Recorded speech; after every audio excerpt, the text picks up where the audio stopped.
There'll be more of that kind of thing later on. Shall we start, though? Let's have a look and see who is in my green room for your entertainment this evening. My first guest is a young English actress. You'll know her best as Hermione Granger in the Harry Potter movie. She is Emma Watson. How lovely to see you. Beautiful and talented young actress. You know what, we've all watched Emma grow up, haven't we? She's gone from being a sweet young girl performer to a beautiful and skilled young actress. And Emma, I think of you as a bit like Miley Cyrus. Thank you. Yeah. But a lot less terrifying. I did see that episode. Yeah. I did see that episode. Yeah. See my movie. It's much better.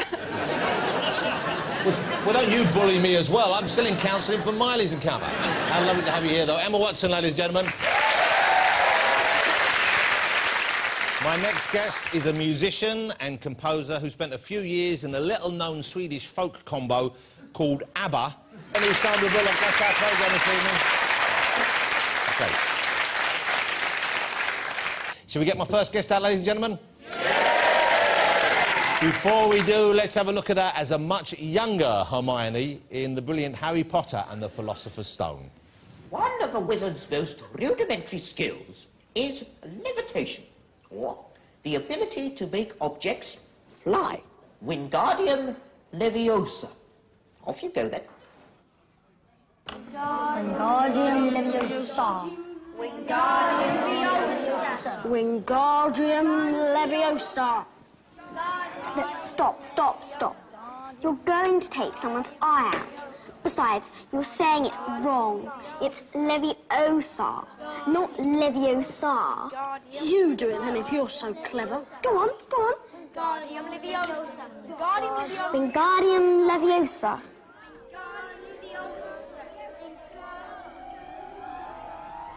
See here, everyone. Miss Granger's done it. Splendid. Wingardium Leviosa. Well done, dear. I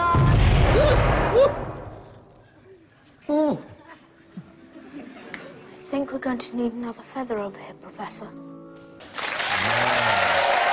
How young they all are there. Will you please welcome Emma Watson, ladies and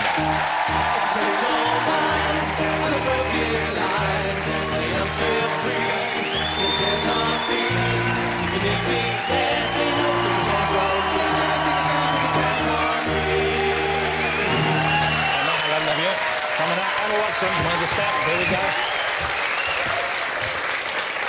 Wow, nice to have you here. Hey, that's, you look back at those films, I mean, that's a while back, but you're just babies in that, of course. How old were you when you made the first one? I was about 10 years old. I just turned 10. 10 years old, and that's what, so you're 18 now, is that right? Or just I'm about 19. 19? Okay, so way back, and you all look so young. I mean, Dan in particular looks tiny. He looks like he's about 6. He was small, though. He was. Yes, and he's grown a bit. A little bit, yeah. Yeah, he's a lovely guy, though. I mean, they're all of the guys. You kind of grown up with them, I guess. I mean, that's the biggest chunk of your childhood. Definitely. They're like, they really are like my siblings. Really spent so much time with them. You, before you got the role, you'd read the books. You were a fan already of the books, I believe, weren't you? Those that had been out by that stage. How many times did you audition to get the part? They found Dan very late in the process. He never actually kind of, he didn't kind of go in for auditions. He was kind of a friend and whatever.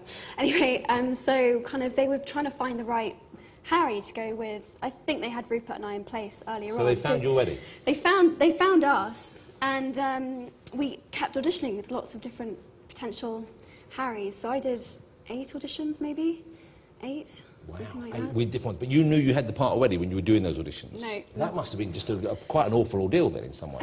It was. It was like my life for like 3 or 4 months. I was just wanted it so badly. And were they seeing other potential Hermiones, or were you the only one?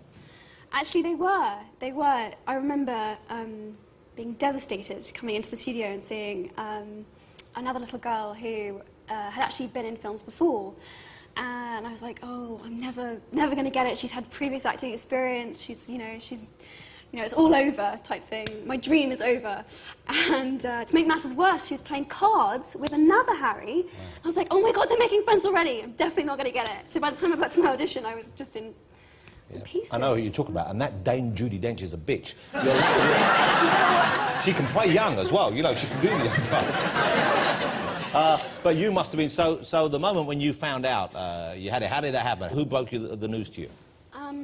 We came into the studio for another audition, and David Heyman, who's the producer, sat us down in his office and said, you are the preferred candidate. I remember him saying that for the role. You are the preferred candidate? Yes. So he didn't actually say you had it yet then? Well, no, that was it. 5 minutes later, there was a picture of us online, and it was all going crazy. That's weird. That kind of strange use of words, that you are the preferred candidate. Yeah. He was still hedging his bets up to the last minute. Well, I guess. Maybe he didn't really want me. So when you heard preferred candidate, did you think, great, I've got it, or did you think, what does that mean? Probably. My 9-year-old self was like, yeah, good, got it. Have I got it? Have I not? No. And presumably you're now beginning to think about when it's over. It's going to be a bit of a wrench, I would have thought. It's going to be kind of strange, isn't it? Yeah, it will be strange. I mean, I'm being asked to talk about it a lot, but in a way, I've still got a lot ahead of me. We finished filming in April next year, so we've got a while to go, you know, and then 2 more to be released, and the theme park, and it doesn't feel over. There's a theme park, but you're involved in all that as well. Do you have to be involved in that, or you? Actually, we were. We filmed a scene for one of the rides. One of it's going to be like interactive, and we're going to talk to you and stuff. After you finish this, you've already got kind of the next few years planned out, haven't you? You're going off to study. You're going to Yes. university in America. Yes. Okay. Once again, that's an exciting thing. Exciting to look forward to. Why go to America? Why not stay here and do it? Over here, you just have to choose one thing to study for 3 years, and I missed so much school, and it really appealed to me that in the States you can study this kind of really broad curriculum. You can take sort of up to 4 courses a term, and it's very like open, and they really encourage you to do different stuff. And I'm really into art as well, so it was great. Just better choices available. Just more choice. Here's the thing which is incredible, I think, is you've made these movies, you've been working on them, but also you've done so well with all your grades. This sounds kind of odd, but you've got A's in all your GCSEs, is that right? And in your A-levels as well? Yeah. Wow, congratulations.